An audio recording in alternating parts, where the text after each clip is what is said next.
Il y a un moment où tu vois enfin ce qui se passe vraiment sur scène. Et c'est terrifiant. Parce que tu te rends compte que personne ne joue les personnages. Et que tu regardes deux comédiens qui se vendent de la marchandise.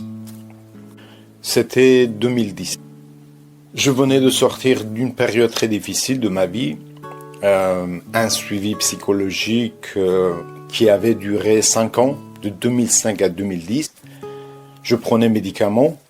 Et ce soir-là, je me suis retrouvé au théâtre face à un spectacle pourtant reconnu et apprécié du public. Les acteurs étaient techniquement compétents, expressifs, maîtrisés. Et moi, qui connaissais déjà la pièce et les personnages, je ne voyais pas de personnages. Je voyais des acteurs en train de jouer eux-mêmes. À la fin de la pièce, quand ils prenaient le salut, j'ai eu cette image. Le personnage pendu au fond de la scène, vidé, comme des marionnettes qu'on aurait abandonnées. C'est Stanislavski qui m'a donné le mot pour le dire. Il y a une anecdote dans la formation de l'acteur de Stanislavski.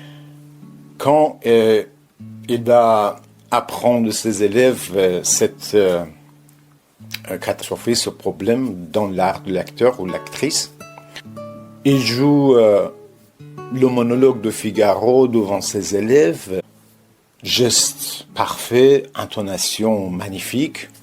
Quand ses élèves s'apprêtent à applaudir, lui les arrête et il dit « Je voulais juste vous montrer moi, Tolstoï, pas le personnage. » Comme un Camelot qui cherche à vendre sa marchandise.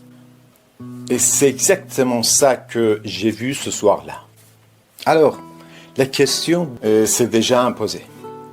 Pourquoi est-il si difficile d'attendre ce que Shchepkin appelle le jeu vrai?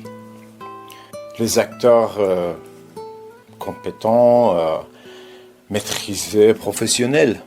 Mais pourquoi ils restent souvent enfermés dans une répétition d'eux-mêmes? Mon hypothèse, le corps de ce travail, est ce que l'obstacle principal réside dans notre nature humaine.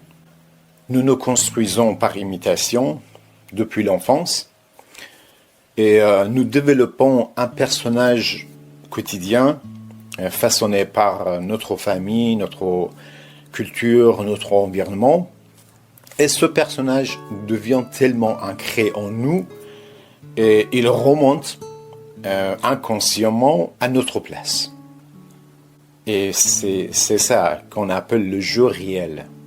Un jeu basé sur la répétition de soi ou ce personnage quotidien.